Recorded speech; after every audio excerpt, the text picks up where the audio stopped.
E aí, pessoal, tudo bem com vocês? Ulisses aqui falando sobre os informativos do STJ em matéria de direito processual penal, agora no RESP 1933759 do Estado do Paraná, em que restou fixada a seguinte tese: o interrogatório do réu é o último ato da instrução criminal. A inversão da ordem prevista no artigo 400 do Código de Processo Penal tangencia somente a oitiva de testemunhas e não ao interrogatório. O eventual reconhecimento da nulidade se sujeita à preclusão na forma do artigo 571, inciso 1º e 2º do CPP, e também a demonstração de prejuízo do réu. Vamos traduzir isso para vocês. O interrogatório é sempre o último ato da instrução criminal, não se admitindo a inversão desta ordem em nenhuma hipótese. Basicamente, o que a tese busca nos dizer é que sustentou-se por parte de quem apresentou a petição ao Superior Tribunal de Justiça a ideia de que a inversão provocada pelo Código de Processo Penal no que diz respeito às testemunhas quando ouvidas por videoconferência, o que significa que, excepcionalmente, as testemunhas a princípio são ouvidas na ordem de acusação e depois na ordem de defesa.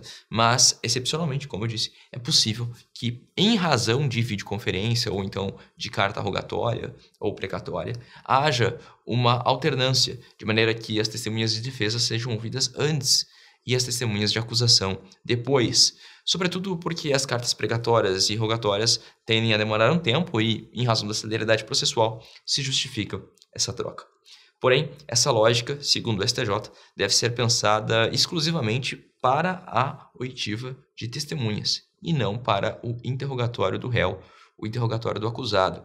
Isto porque, desde a reforma processual de 2008, compreende-se que o interrogatório não é exclusivamente um meio de prova, mas também um meio de defesa, uma oportunidade que o réu tem de se identificar perante o juiz e também de sustentar a sua versão dos fatos perante o magistrado.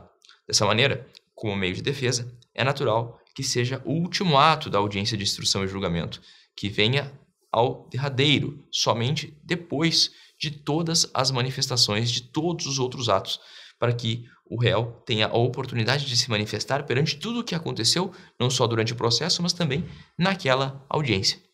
Em razão dessa natureza de meio de defesa, não é possível que nós coloquemos o interrogatório como o primeiro ato, como era antes da reforma de 2008, ou então no meio da audiência. Ele precisa ser sempre no final da audiência. Legal?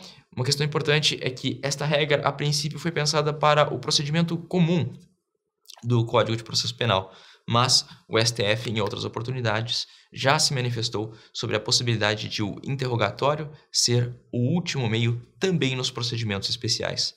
Na verdade, não é só uma possibilidade.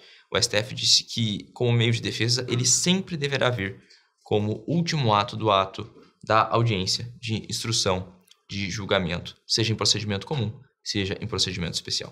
Por hora é só, meus amigos. Tchau, tchau.